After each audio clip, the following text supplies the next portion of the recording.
Mais ce matin, on va parler de ce disciple. On a commencé à le voir dimanche dernier. Un peu plus de retour. Voix, s'il te plaît, un peu plus de retour. Voix. Barthélemy. Vous savez qui c'est Barthélemy? Alors, c'est vrai que bon, rien ne le dit, mais tout le monde, les commentateurs, les historiens s'accordent pour dire que Barthélemy, finalement, c'est Nathanaël. C'est Nathanaël qui un jour est venu voir, plutôt que Philippe est venu voir et lui dit « Viens avec nous, nous avons trouvé le Messie, c'est Jésus. » Jusqu'ici, tout était parfait. Mais dès qu'il a commencé à localiser d'où venait Jésus, de Nazareth, ce brave Barthélemy, Nathanaël, a dit « Mais peut-il venir quelque chose de bon de Nazareth ?» Sous-entendant, de la Galilée. Franchement, ce pays là-haut, aussi là-haut, dans le nord, qui est peuplé de ce métissage et qui fait que c'est impur, comment Dieu... Il y a une résonance, s'il te plaît. Comment Dieu peut-il sortir le prophète d'un pays, d'une population si impure? Et Philippe de lui dire, viens et vois. Et il est venu, et il a vu, et tout a changé. Et tout a changé. On avait vu la semaine dernière que, du moins, on avait retiré cet enseignement de cette parole. Peut-il venir quelque chose de bon de l'église de Castres? Chacun aura ses réponses, hein? Elles seront forcément conditionnées à vos expériences personnelles. Alors, voilà, bon, vous répondez dans votre cœur, parce que je ne suis pas convaincu qu'on ait tous les mêmes réponses. Et pourtant, Dieu est là. Pourtant, Dieu est là. Peut-il venir quelque chose de bon de Dieu, malgré le lieu Castres? Chacun répondra. Mais nous croyons que Dieu, la bénédiction de Dieu n'est pas conditionnée à un lieu. Dieu, il fait ce qu'il veut, que ce soit dans le ciel, que ce soit sur la terre, et que ce soit même Côte de Palique. Il fait ce qu'il veut. Donc, ces affirmations nous permettent d'en déduire que, oui, il peut venir quelque chose de bon de Castres. Pourquoi? Parce que Dieu est là, c'est tout. Ce n'est pas notre présence qui fera que ça sera meilleur, certainement pas. Non, c'est plutôt pire, peut-être, des fois. Mais parce que Dieu est là, nous pouvons nous attendre à de grandes et de belles choses au milieu de nous. Amen. Démonstration, ou plutôt la preuve, le Saint-Esprit nous a parlé ce matin, et je crois que des religions demandaient pardon, que des encombrés sont devenus plus légers. Vous voyez qu'il y a de bonnes choses, hein? Alors c'est sûr, ce n'est pas les grandes démonstrations, ce n'est pas les éclairs, ce n'est pas la foudre, mais on n'a pas besoin de ça, hein? On a besoin de cœurs qui se repentent devant Dieu. N'est-ce pas ça le plus grand miracle? Ça vaut mieux que toutes les guérisons physiques, hein? Une âme qui passe de la mort à la vie. Parce qu'un chrétien peut à nouveau, alors je ne sais pas si ça se dit, mais remourir. Ah oui, dans le péché. Ouais, bien sûr. Mais s'il se repent, il revit. Et ça vaut, c'est la plus belle bénédiction qu'on pouvait recevoir un jour de Pâques. Peut-il venir quelque chose de bon? Ben oui, la preuve, hein? Des âmes sont sauvées encore aujourd'hui. Je voudrais aller un peu plus loin, parce que si c'est vrai que nous devons nous attendre à de bonnes choses, parce que Dieu est là, je voudrais quand même approfondir cette réflexion et vraiment aller plus loin et étendre ce raisonnement aussi sur un aspect peut-être un peu plus négatif, parce que s'attendre à de bonnes choses, c'est très positif. Mais parfois, nous pouvons nous attendre à des choses qui nous paraissent bonnes, et en fait, le fait d'y s'y attendre, attention là, il faudra bien me comprendre et me suivre, hein, ça sera très court, mais il faudra suivre. Hein. Mais le fait d'y s'y attendre, c'est pas bon du tout. Je vous ai perdu déjà? Ce n'est que le titre. Allez, revenez. Je m'explique. Dans l'Église, quand le peuple de Dieu se rassemble, donc les réunions, l'Écriture est claire. Il y a des promesses et des bénédictions chaque fois que le peuple de Dieu se rassemble. Et là, chaque fois que le peuple de Dieu se rassemble, il faut s'attendre à ce que Dieu réalise ses promesses et envoie ses bénédictions. Le problème, c'est que, faut le reconnaître, hein, On ne s'y attend plus trop à ça. Hein. Oh, on aimerait bien. Mais nos prières montrent parfois, malgré nous, qu'on ne s'attend pas tout à fait à ces choses-là. Parce qu'on est découragé, parce qu'on est lassé, parce que la foi s'est refroidie, parce que la religiosité s'est installée, parce que les traditions ont pris le pas, parce que. Bref, on se rassemble. Bon, ça nous fait du bien parce qu'on s'est vus les uns les autres. Bonjour, au revoir, bonne semaine. Mais en fait, rien ne s'est passé.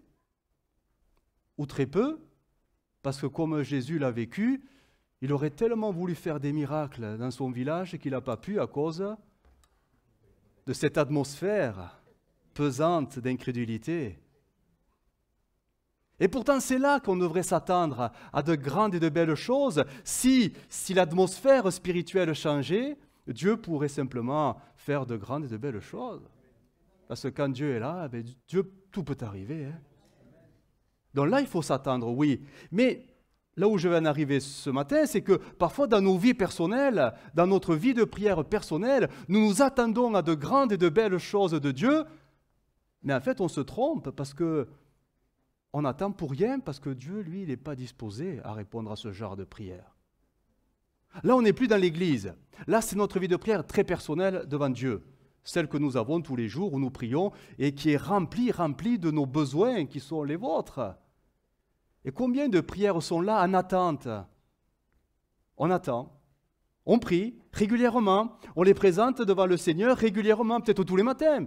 Peut-être même 3 fois par jour, je ne sais pas votre fréquence de prière, mais on attend, et on demande. Ben, peut-être que il serait temps, là je vais en bousculer quelques-uns, mais de ne plus s'y attendre et d'y renoncer totalement. Il y a parfois des attentes qui vont vous épuiser parce que Dieu ne sera pas disposé à y répondre. Et là, il vaut mieux passer à autre chose, sinon vous allez vraiment en vouloir, à un moment donné, à Dieu. Matthieu 6, verset 7, nous dit ce texte, bien sûr qu'on le connaît, mais on a du mal à se l'approprier, personnellement. Il est toujours bon pour les autres, hein, mais pour soi, c'est plus difficile. En priant, ne multipliez pas de vaines paroles, comme les païens. Ou les chrétiens, bah oui, un peu, qui s'imaginent qu'à force de paroles, ils seront exaucés. On peut être dans ce cas de figure. Hein? D'autres versions, je vous les cite. Hein? Quand vous priez, ne répétez pas sans fin les mêmes choses.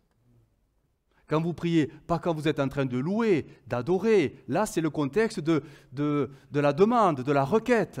Je suis en train de demander quelque chose de précis à Dieu.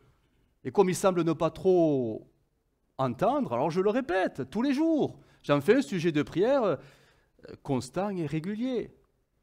Une autre version nous dit, alors elle est plus crue, elle dit « Ne rabâchez pas les mêmes paroles ».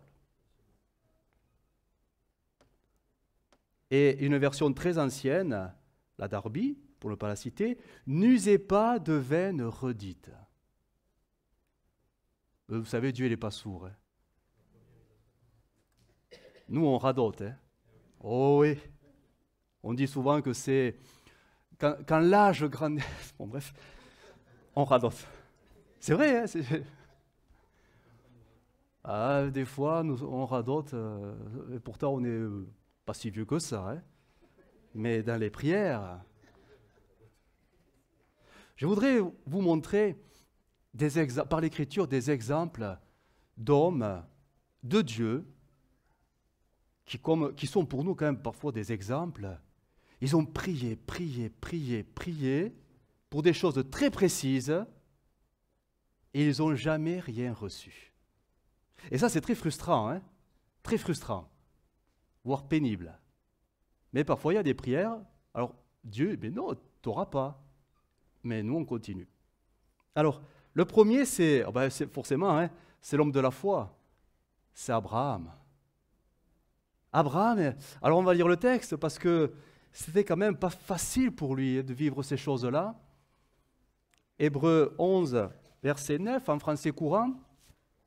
Il a eu des promesses dans sa vie, mais toutes les promesses que Dieu lui a donnés n'ont pas été exaucés. Hébreux 11, verset 9. Par la foi, donc c'est Abraham, hein. Il vécut comme un étranger dans le pays que Dieu lui avait promis. Il habita sous la tente ainsi qu'Isaac et Jacob, qui reçurent la même promesse de Dieu. Verset 10, car Abraham attendait, et voilà. Il attendait la bénédiction, hein, ce que Dieu lui avait dit, elle est pour toi la bénédiction. Il attendait la cité qui a de solides fondations, celle dont Dieu est l'architecte et le constructeur. Et verset 13, c'est dans la foi que tous ces hommes sont morts. Et voilà, le verset qui peut nous déranger. Ils n'ont pas reçu les biens que Dieu avait promis. Mais ils les ont vus saluer de loin. Ils ont ouvertement reconnu qu'ils étaient des étrangers et des exilés sur la terre. Alors ce texte ne veut pas dire que Dieu leur a menti. Non, ce texte veut dire que Dieu lui a fait une promesse, mais que cette promesse n'était pas pour sur la terre ici-bas, mais qu'elle était pour la gloire là-haut. Mais pour eux, ça a été dur quand même, parce que pendant tout leur pèlerinage sur la terre, ils s'attendaient vraiment à voir cette cité que Dieu leur avait promis. Ils s'attendaient vraiment que ce soit, donc là on parle d'Abraham, mais Isaac, Jacob, qui ont reçu cette promesse, ils croyaient vraiment qu'ils allaient rentrer dans la cité de Dieu, mais de leur vivant. Mais non, non, ils ont salué de loin. C'est frustrant, hein? Pourtant on imagine peut-être tous les matins, Seigneur, je suis prêt à rentrer dans ta cité, vas-y, conduis pas, montre-moi. Eh bien, il n'a rien vu. On pourrait parler, le verset 39, toujours dans cette même lignée, mais là on ne parle plus d'Abraham, etc., mais on parlera de Gédéon, on parlera de Barak, on parlera de Samson, Jephthé, David, Samuel et même les prophètes. Il est dit au verset 39, ils ont tous cru en Dieu. Donc il y a la foi quand même. Ils ont tous cru en Dieu, c'est pour cela qu'on les a donnés en exemple, mais ils n'ont pas reçu ce que Dieu avait promis.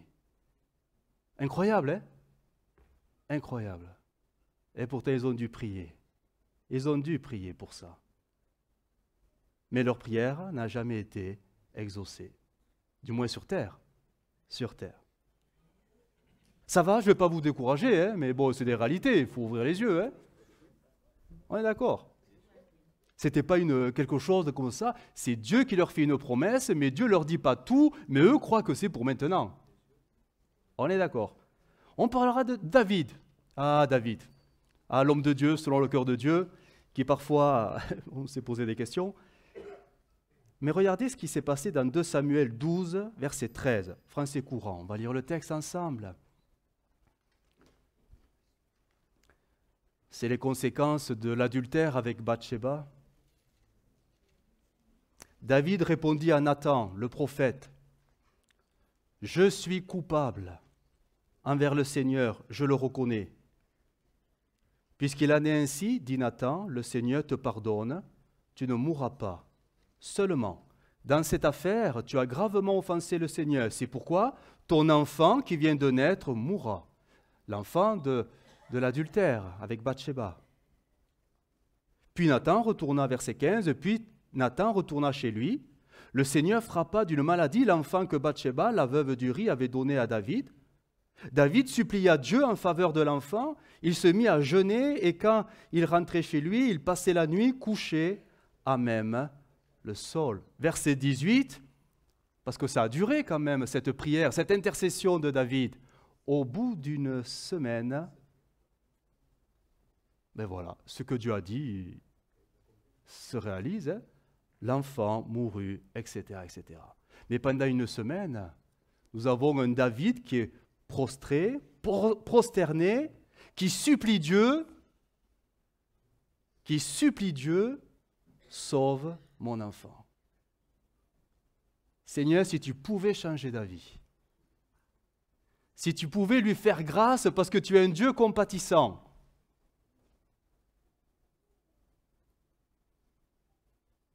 ces prières ont été vaines, elles ne seront jamais exaucées. L'enfant mourra.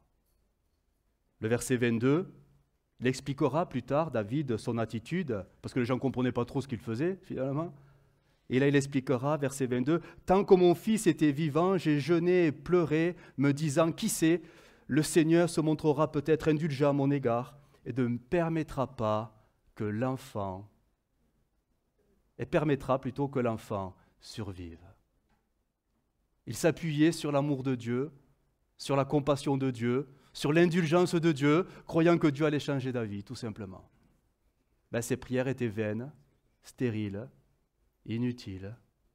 Ce que Dieu a dit, Dieu l'a fait, l'enfant est mort. C'est terrible, hein? On aurait aimé que Dieu change d'avis. On aurait aimé que Dieu dise, bon allez, je dis amen à ta prière.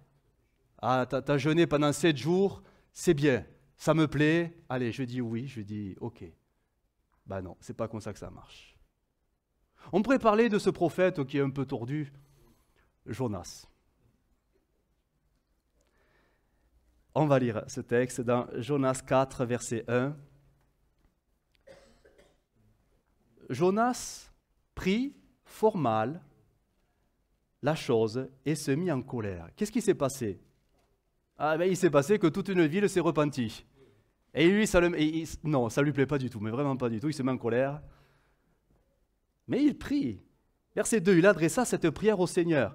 « Ah Seigneur, voilà bien ce que je craignais lorsque j'étais encore dans mon pays, et c'est pourquoi que je me suis dépêché de fuir vers Tarsis. Je savais que tu es un Dieu bienveillant et compatissant, patient et d'une immense bonté, toujours prêt à revenir sur tes menaces. Eh bien, Seigneur, laisse-moi mourir, car je préfère la mort à la vie. » Le Seigneur de lui répondre, « As-tu raison d'être en colère ?» lui demanda le Seigneur. Verset 5. Jonas sortit de la ville et s'arrêta à l'est de Ninive. Là, il se fit une cabane à l'abri de laquelle il s'assit. Il attendait. Il attendait de voir. Lui, il s'attend vraiment à quelque chose là. Il attendait de voir ce qui allait se passer dans la ville.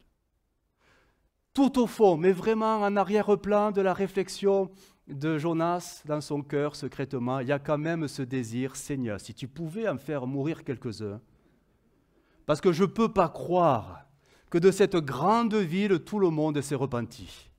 Si tu pouvais, quelques-uns, 1, 2, 3, 10, 20, 30, pas plus, mais que ma colère soit apaisée. Et il attendait. Il attendait parce qu'il s'attendait vraiment à que quelque chose se passe. Parce que s'il s'attendait à rien, si vraiment dans son esprit c'était clair et net, tout le monde sera sauvé, ça sert à quoi de rester là et d'attendre?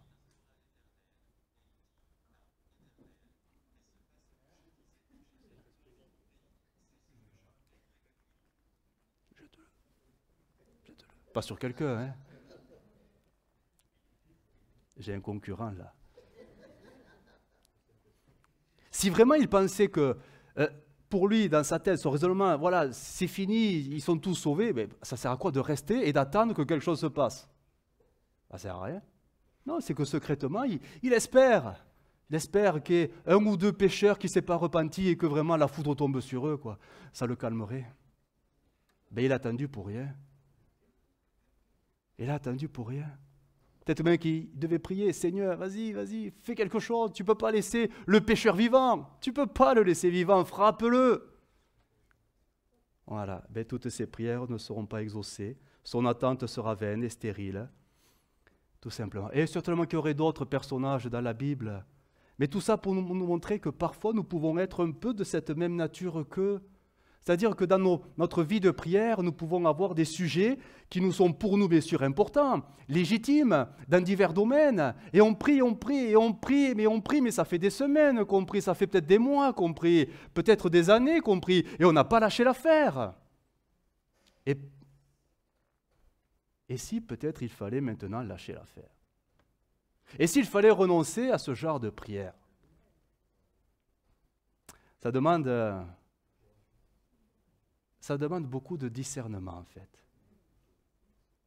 Quand savoir persévérer dans la prière jusqu'à l'exaucement et quand savoir abandonner dans la prière parce que ça ne sert à rien. Il faut vraiment du discernement. Et là, il n'y a que Dieu qui peut nous aider. Hein. Il est là pour nous aider. Bien sûr qu'il est là pour nous aider.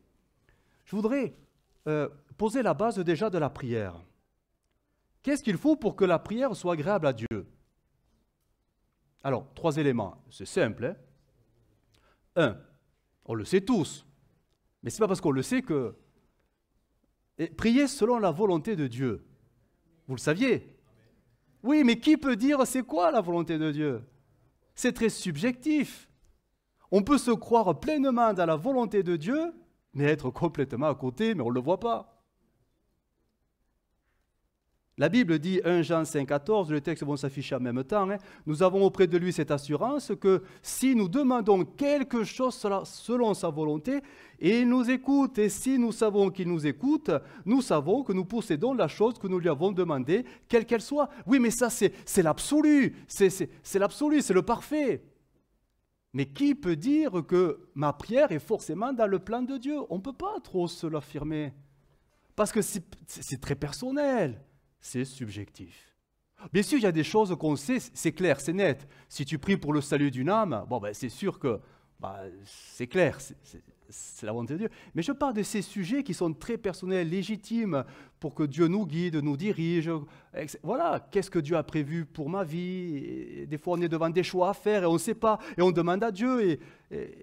Mais comment savoir si c'est le plan de Dieu? Là, on est sur quelque chose qui nous dépasse totalement. Mais ça sera notre sujet de prière. Mais on ne peut pas dire que je m'appuie sur la volonté de Dieu. C'est très délicat de dire ça, voire très prétentieux parfois de dire ça. Parce que souvent, on est plutôt comme Jacques le dira, Jacques 4,3, quand vous demandez, vous ne recevez pas. Ben oui, parce que vous demandez avec de mauvais motifs. Vous voulez que l'objet de vos demandes serve à votre propre plaisir. On est parfois plus souvent dans ce cas-là. Mais on ne s'en rend pas compte. Parce que nos besoins, nos plaisirs, on les assimile. C'est la volonté de Dieu. Parce que c'est pour Dieu. Non, ce n'est pas parce que c'est pour Dieu que c'est la volonté de Dieu. Donc, premier critère, c'est quand même prier dans la volonté de Dieu. Mais c'est quand même très subjectif, c'est très flou cette affaire-là. Le deuxième point, c'est que pour qu'une prière soit agréable à Dieu, il faut quand même prier avec des cœurs purs. Ouais, je sais, vous le saviez ça. Oui, mais c'est très subjectif aussi. Parce qu'on peut être dans le péché et se persuader que tout va bien. Et on va prier.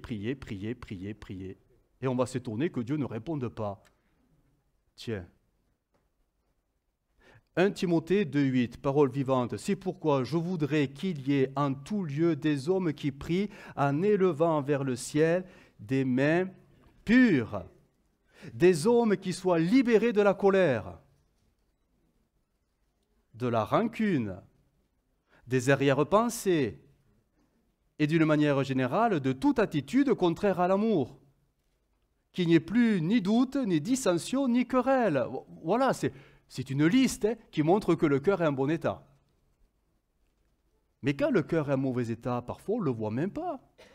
On ne le voit même pas. On se croit bien devant Dieu. Mais nos prières ne reçoivent pas l'exaucement parce que finalement, le regard de Dieu il est complètement différent. Hein? Et Ésaïe dira que ce sont vos crimes, Ésaïe 59, ce sont vos crimes qui mettent une séparation entre vous et votre Dieu, ce sont vos péchés qui vous cachent sa face et l'empêchent de vous écouter. Mais on ne le voit pas. On ne le voit pas qu'on est religieux. On ne le voit pas qu'on est dans le non-pardon. On ne le voit pas qu'on est tellement pris par des choses qui nous ont souillés. On ne le voit pas. On ne le voit pas. On ne le voit plus. C'est subjectif aussi. Et enfin, le troisième domaine, troisième condition pour qu'une prière soit agréable à Dieu, alors bien sûr, ça va de soi, mais je l'ai mis qu'en dernier, c'est la foi. Matthieu 21, verset 22. Tout ce que vous demanderez avec foi par la prière, vous le recevrez. Alors pourquoi je l'ai mis en dernier? Parce que là aussi, c'est un peu subjectif, cette affaire-là.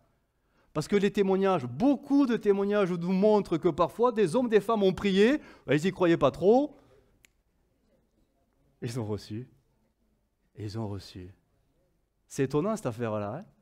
Dieu est surprenant. On a ce texte, Éphésiens 3, à celui qui, par la puissance qui agit à nous, peut réaliser infiniment au-delà de ce que nos prières peuvent demander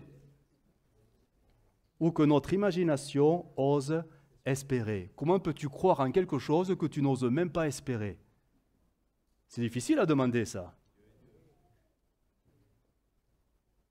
On a dans la parole, là aussi des exemples, des hommes de Dieu qui ont été, ils ont vu des choses, mais ils n'y croyaient pas du tout. Je pense à Pierre dans la maison de Corneille. Est-ce que vraiment il s'attendait à ce que tout l'auditoire soit baptisé du Saint-Esprit à ce moment-là? Certainement pas. C'était que des païens devant lui. Oh, Dieu avait essayé de le préparer, mais bon, c'était pas acquis dans sa tête. Hein? Et pourtant, lui-même a été surpris de voir qu'en prêchant, ils ont tous été remplis du Saint-Esprit. Et il s'est dit, bon, ben, on va les baptiser maintenant. Hein? Ça l'a dépassé, mais totalement. Je pense à Zacharie. Vous savez, le papa de Jean-Baptiste. Il priait. Il priait pourquoi? Pour que sa femme, du moins quand ils étaient plus jeunes, priait pour que sa femme ait un enfant. Et c'est pas venu comme ça, c'est quand ils sont devenus un peu plus vieux, qu'un jour un ange est venu et dit « Tes prières sont enfin exaucées. » Ouais, ben le bonhomme, il n'y croit pas. Parce que tu n'as pas cru, ben tu seras muet. Voilà. Vous voyez comme quoi, c'est vraiment étonnant ces choses-là. Hein. C'est pour ça que la foi, ça semble aussi un peu... Alors, être dans la volonté de Dieu, bien évidemment, être dans la foi, comme je viens de le citer, avoir le cœur pur, tout ça, c'est des critères, c'est la prière absolue, la prière parfaite, mais tout ceci, ça reste quand même assez subjectif parce que on a chacun nos propres vérités là-dessus, chacun nos propres définitions sur ces choses-là. On se situe tous différemment, mais c'est le regard de Dieu le plus important. C'est parce que nous pensons de nous. Alors, malgré ces trois critères, parfois, oui, il va falloir persévérer dans la prière, parce que c'est aussi peut-être le combat de la foi pour saisir l'exaucement, mais parfois, il va falloir tout simplement reconnaître et se mettre à l'évidence, hein, il faut arrêter de prier parce que Dieu ne donnera pas suite à cette prière-là. Et là, j'en reviens, il faudra du discernement.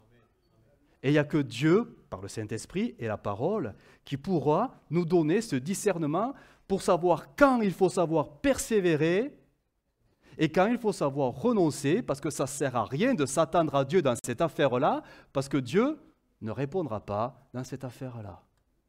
Alors, vous voyez tout le paradoxe de la situation. Des fois, il faut s'attendre à Dieu de tout son cœur et dans la prière, et des fois, ça ne sert à rien de s'attendre à Dieu. Il faut mieux arrêter même de prier pour ça. Que le Saint-Esprit nous éclaire. Mais je voudrais vous laisser des pistes, quand même, des pistes, 3 pistes, pour essayer de savoir, en fait, voilà, 3 pistes, mais très concrètes. Très concrètes. Et si ça peut aider quelqu'un, tant mieux. Pour être concret, quand il vaut mieux s'arrêter de prier? Alors, je dirais premièrement, arrêtez-vous de prier quand Dieu vous a dit d'arrêter de prier. Alors, ça paraît d'une évidence, mais vous savez, il n'y a pas plus têtu. Alors là, vous avez des prénoms qui arrivent, des visages, que des mules, des mulets, des ânes. Et vous savez que la Bible dit que parfois nous sommes à ce niveau-là. On n'est pas que des brebis du Seigneur. On est d'accord. Alors, bien sûr, l'exemple que je vais prendre, c'est Paul. Ben Paul, il priait. Seigneur, guéris-moi, je souffre, j'ai mal, guéris-moi. Il en a fait un sujet de prière. Et à un moment donné, le Seigneur a dit, passe à autre chose. Bon, il n'a pas dit comme ça, hein. Ma grâce te suffit. Ça passe mieux. 2 Corinthiens 12, 8, c'est cette fameuse écharde. Hein. Donc c'est une maladie, on ne sait pas trop. Hein. 3 fois, j'ai prié le Seigneur de me délivrer de cette souffrance. Il m'a répondu, ma grâce te suffit. Imaginez Paul en train de prier une 4e fois. Alors là, ça devient de la provocation, de l'entêtement, de l'obstination et de la désobéissance. Et parfois, on en arrive là. Hein. On sait, on sent, parce que peut-être le Seigneur nous a parlé, peut-être par une prédication, un don spirituel, ou une parole dite, vous savez, lors de nos discussions, etc. On discute et on sent que quelque chose se passe, mais Bon, peut-être dans le doute, je vais quand même demander. Et là, bon, on est parfois dans la désobéissance. Hein. Alors il y a des prières, oui, il vaut mieux arrêter quand nous avons quelques signaux qui sont là et qui nous montrent que, ouais, peut-être qu'il faudrait que je révise ma prière. Il faut être attentif. Hein. Dieu parle tantôt d'une manière, tantôt d'une autre. Hein. Je ne sais pas si Dieu nous parlera d'une manière aussi claire qu'il l'a fait avec Paul. Ma grâce te suffit, stop, arrête. Mais des fois, il suffit de regarder les situations, les circonstances autour de nous pour comprendre que le Seigneur est en train de nous parler et de nous dire « Hé, arrête-toi, ma grâce te suffit. » Il faut beaucoup de discernement. Mais parfois, on a beaucoup d'entêtement. Oh, pas vous! Mais si, vous aussi. Allez, je l'aurais dit en ce jour de Pâques. Je l'aurais dit. Mais on est tous pareils. Hein? Tous pareils. Deuxième piste qui peut aider, bien concrète pour savoir parfois quand arrêter, pour ne pas s'attendre en vain à nos prières, c'est Matthieu 6, 7, j'y reviens. En priant, ne multipliez pas de vaines paroles comme les païens qui s'imaginent qu'à force de paroles, ils seront exaucés. Ce texte, on le connaît, mais en fait, c'est le verset 8 qui m'intéresse.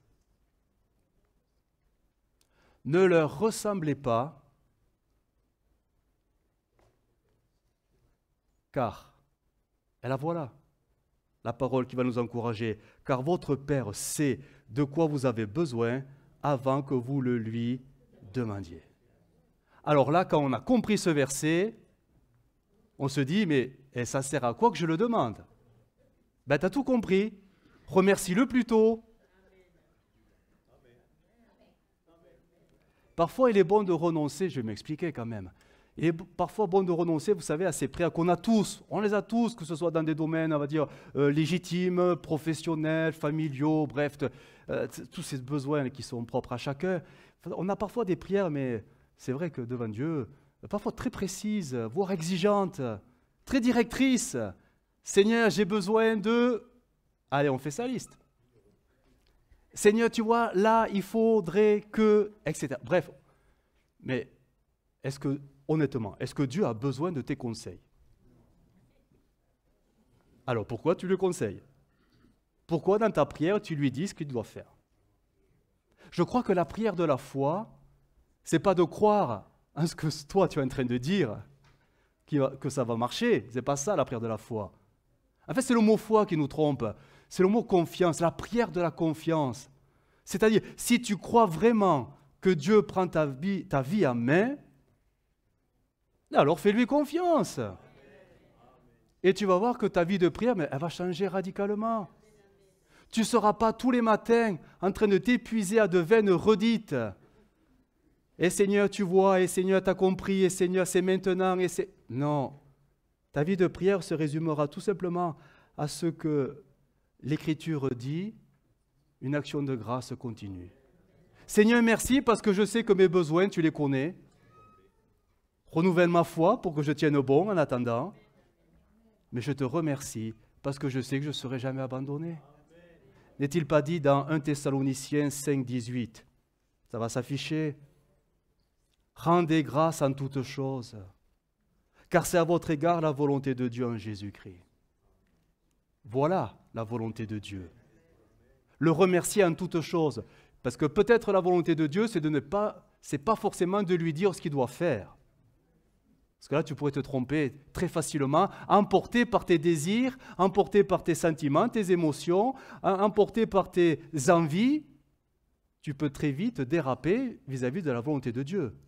Mais le remercier en le laissant faire ce que lui veut faire, parce que c'est lui qui l'a décidé, ça demande une foi, une confiance solide. Mais on est appelé à ça, à lui faire confiance. Ce n'est pas nous à lui dicter notre marche, c'est lui qui nous apprend comment marcher avec la foi. Donc là, on s'aperçoit qu'il y a beaucoup de nos prières, bon, mais finalement, ça ne sert à rien de s'attendre à quelque chose, parce que peut-être que je suis en train de commander le Seigneur. On ne s'en rend pas compte, c'est subjectif. Donc si tu veux une prière conforme à l'Écriture, contente-lui. Contente-toi de lui dire merci pour ce qu'il va faire. même si tu ne le vois pas. Il ne peut pas t'abandonner. Ça, c'est une certitude. Il ne t'abandonnera pas. Psaume 37, verset 5. On les connaît, ces textes. Recommande ton sort à l'Éternel, mets en lui ta confiance et il agira. Ouais, mets en lui ta confiance, mais pas en Dieu tes directives, mais pas en Dieu tes besoins, mais pas en Dieu tes envies, mais pas en Dieu tes aspirations. Ta confiance, fais-lui confiance. Et c'est pas évident, c'est pas simple, ce que je dis. C'est facile à dire, mais quand tout va mal, c'est dur, c'est très dur. Mais c'est pourtant ça, le juste vivra par la foi. Vous connaissez le texte. Matthieu 6, 31. Voilà aussi. Ne vous inquiétez donc point. Ne dites pas que mangerons-nous, que boirons-nous, de quoi serons-nous vêtus. Ça, c'est parfois le contenu de nos prières.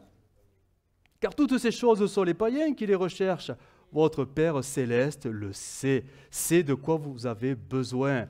Cherchez premièrement le royaume et la justice, et toutes ces choses vous seront données par-dessus. Donc on sent que c'est vraiment secondaire à l'affaire. Mais pour nous, c'est des priorités absolues. Et verset 34, ne vous inquiétez donc pas du lendemain, car le lendemain aura soin de lui-même. À chaque jour suffit sa peine. Eh oui. Et donc, si tu veux que ta peine soit moins lourde, peut-être abandonne certaines prières. Parce que finalement, elles ne servent à rien. Dieu veut t'apprendre la confiance. Et la première manifestation de la confiance, c'est de le remercier tous les jours. Simplement. Si vraiment Dieu est notre roi, si vraiment nous l'avons choisi comme notre Seigneur, alors laissons-le, je dis bien, laissons-le régner sur nos vies. Et ce n'est pas à nous à régner sur Christ en lui disant ce qu'il faut faire. Que Dieu nous aide. Vraiment, vraiment, vraiment, vraiment. Et enfin, troisième et dernier, et je terminerai avec ceci, troisième piste très concrète. Il y a certaines prières qu'il vaut mieux abandonner, renoncer, tant que nos vies ne sont pas en règle avec Dieu. Ça paraît si évident. Ésaïe 1, verset 15. Quand vous étendez les mains pour prier, je détourne mon regard. Même si vous faites beaucoup de prières, je n'écoute pas. Vos mains sont couvertes de sang. Verset 16. Lavez-vous, rendez-vous purs, éloignez de mes yeux vos actions mauvaises, arrêtez de faire le mal. On est devant une condition, et là, on ne peut pas la contourner. On ne peut pas. Mais la marche avec Dieu consiste à être en règle avec lui tous les jours. Pas simplement une fois par semaine, le dimanche, à 10h30, parce que c'est le moment où la table commence à rouler, là, devant vous. Non, mais c'est tous les jours qu'il faut être en règle avec Dieu. Si tu veux que tes prières remontent jusqu'à Dieu, il vaut mieux qu'elles viennent d'un cœur pur, avec des mains pures. Voilà pourquoi le Saint-Esprit est là pour nous aider à marcher dans la sanctification au quotidien. Il y a tellement de choses qui nous souillent, tellement de choses qui nous salissent, tellement de choses qui font que, sans s'en rendre compte, le péché revient. Oh, bien sûr, ce n'est plus les mêmes formes qu'autrefois, mais on va lui donner un nouveau nom, le compromis. Le compromis. Et après, on va prier, et vous croyez que vous allez être exaucé ? C'est pas possible. Dieu ne peut pas fermer les yeux sur le péché et le compromis. C'est pas possible. Dieu est trop pur, Dieu est trop saint. Le problème, c'est nous. Et il y a beaucoup de nos prières qui ne sont pas exaucées, non pas parce que Dieu ne veut pas, mais parce qu'il ne les reçoit pas. Et ça, c'est différent. À ce moment-là, Dieu ne peut recevoir que la repentance. Dieu ne peut recevoir que la reconnaissance de ce qui ne va pas dans nos cœurs et dans nos vies. Et tant que ce genre de prière n'est pas formulé, il y a comme une sorte de mur là qui nos demandes, elles ne monteront pas. Elles ne monteront pas. Oh, après, vous aurez beau demander de trouver des personnes pour prier avec vous et pour vous, mais ce n'est pas comme ça que ça marche. Non. Dieu voit les choses quand même. Il connaît nos calculs. Non, non, il faut être vrai devant Dieu. Il faut être pur devant Dieu. Oh, pur, ça ne veut pas dire parfait, mais ça veut dire lavé dans le sang de Jésus. Ce que nous faisons là tous les dimanches, rappelons-nous que dans le livre des Actes, il le faisait tous les jours. La Sainte Seine était prise tous les jours. Avec cet examen de conscience, il était là tous les jours. Alors, on n'a pas besoin de la Sainte Seine pour s'examiner. Tu as besoin d'être vrai devant Dieu tous les jours, c'est tout. Sois vrai. Regarde-toi comme tu es, ça demande beaucoup de courage, mais une fois que la chose est faite, après on se sent nettement mieux. On est victorieux en Christ. Et là, nos prières montent avec plus d'assurance. Après, ça appartient à Dieu de les exaucer, mais on a besoin, vraiment besoin de comprendre que si on n'est pas en règle, nos prières ne seront pas exaucées. Il ne les écoutera pas. Dans Zacharie, il est dit, je lis ce texte, Zacharie 7, verset 13, « Ils n'ont pas voulu m'écouter, ils n'ont pas voulu m'écouter. Quand je leur ai demandé d'obéir, de même, je n'ai pas voulu les écouter quand ils m'ont demandé de l'aide. » Terrible, hein?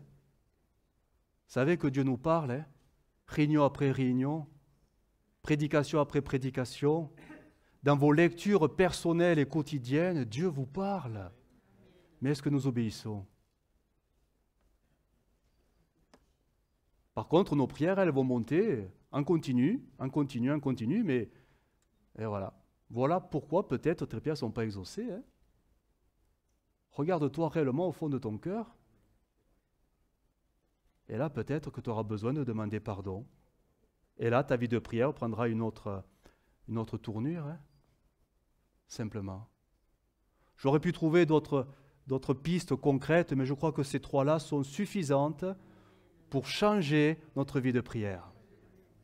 Nous devons apprendre vraiment à prier, vraiment. Les disciples ont eu raison un jour de demander à Jésus, « Apprends-nous à prier ». Alors, bien sûr qu'on ne va pas apprendre le Notre Père, mais on a besoin d'apprendre à prier selon l'Esprit. Apprendre à prier selon le cœur de Dieu. La prière, c'est ma conclusion, mais la prière, elle n'est pas là pour se servir de Dieu. La prière, c'est plutôt, ça sert à servir Dieu. Vous voyez la différence, la nuance? La tendance aujourd'hui, la tendance évangélique, c'est l'homme au centre. Et Dieu qui élève l'homme, qui est le centre de l'évangile. C'est pas ça l'évangile. L'évangile de Christ, c'est l'homme meurt et Christ est élevé dans l'homme. Quand on comprend ça, vraiment, la façon de prier au quotidien change radicalement. Je comprends que ce n'est pas moi le plus important dans la prière, mais c'est Dieu. Combien de fois nous avons prié même, je vais en bousculer quelques-uns, mais je me dis après tout, c'est Pâques. Combien de fois on a prié pour que Dieu éloigne de nous les souffrances, les épreuves, les combats, ce qui nous fait mal, ce qui nous heurte, ce qui nous blesse. Combien de fois on a prié pour que ces choses, Seigneur, nettoie le chemin devant moi, il est trop difficile pour moi. On a tous prié, mais moi aussi j'ai prié comme ça. Oui. Mais est-ce que ce n'est pas finalement des prières centrées sur le confort du moi? C'est comme si on disait, Seigneur, donne-moi une vie chrétienne mais agréable, sans difficulté, où tout irait si bien, où je me réjouirais comme si c'était déjà le ciel sur la terre. Sauf que Dieu te dira, le ciel, c'est pas sur la terre. C'est avec beaucoup de tribulations que tu marcheras vers le ciel. Et les épreuves et les difficultés, et tout ce que tu n'aimes pas, mais tout ce que je permets dans ta vie, que tu es en train de me demander d'enlever, si je l'ai mis devant toi, c'est pour que ma vie en toi grandisse et se manifeste. Vous comprenez? Parce que je ne pourrais pas redire ce que j'ai dit là. La phrase était trop longue. Il faut regarder le replay. Mais quand je comprends ça, mais il y a des prières, elles doivent s'arrêter d'elles-mêmes. Ça serait plutôt, Seigneur, je ne comprends pas pourquoi il y a ça, mais donne-moi la force de traverser cela. Et si ça peut me faire grandir, alors Seigneur, merci. Le but de la vie chrétienne sur terre, c'est que la vie de Christ à nous grandisse. Et ça ne se fera jamais sans difficulté. Mais ça se fera toujours dans les déceptions, les désillusions, les combats, les luttes, les épreuves, les oppositions. Bref, c'est dans ça que la vie chrétienne grandira. Grandira. Et il faut qu'elle grandisse. Il faut qu'elle grandisse. Et que moi, je diminue de plus en plus. Ma vie de prière, finalement, ne peut être qu'une prière qui rend gloire à Dieu pour tout ce qui m'arrive, en bien, en mal, que je comprenne, que je ne comprenne pas, dans la santé, dans la maladie, en tout temps, je remercie le Seigneur parce que ma vie est dans ses mains. Et je verrai que certainement, quand je serai là-haut dans le ciel, beaucoup de ces promesses se réaliseront enfin. Je croyais qu'elles étaient pour la terre, mais en fait, non, c'était pour le ciel. Et ça, je ne le comprends pas. Tellement mes émotions sont bouleversées, chamboulées, je ne le comprends pas. Comme Abraham ne le comprenait pas, Jacob ne comprenait pas. Beaucoup n'ont pas compris. Ils croyaient vraiment que la cité de Dieu, c'était maintenant. Ben non, ils sont morts dans la désillusion. Alors pour s'éviter ce genre de désillusion, comprenons tout simplement que tout ce que nous vivons, en bien, ça on le comprend, mais même en mal, ben parfois c'est voulu de Dieu simplement pour nous faire grandir. Et ce n'est pas parce que nous allons demander à Dieu de l'enlever qu'il va l'enlever, non. Il a décidé de s'en servir pour nous faire grandir. Alors que nos vies de prière, simplement, changent. Que le Saint-Esprit nous donne le discernement pour comprendre quand il faut persévérer et quand il faut renoncer, tout simplement. Que Dieu nous aide, vraiment, vraiment. On va prier le Seigneur.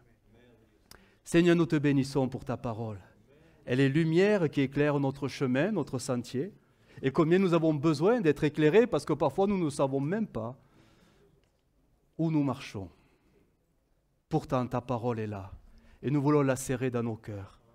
Nous voulons nous en imprégner et laisser ton esprit nous conduire jour après jour.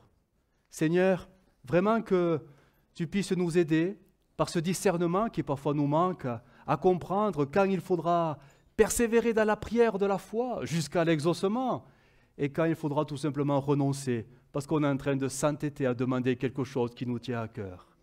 Seigneur, aide-nous à savoir distinguer ces choses-là, parce que pour nous, ce n'est pas si simple que cela.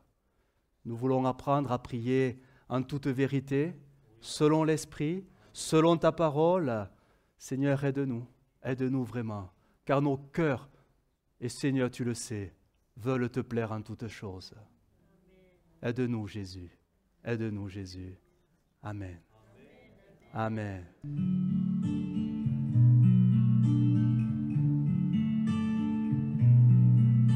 Well, I heard there was a secret chord David played and he plays the Lord, but you don't really care for music, do ya? Well, it goes like this, the fourth, the fifth, minor fourth, major lift, the baffled king composing hallelujah, hallelujah, hallelujah, hallelujah,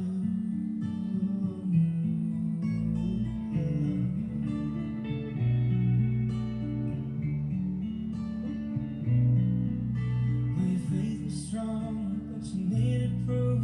You saw her bathing on the roof, her beauty in the moonlight overthrew you. She tied you to her kitchen chair, she broke your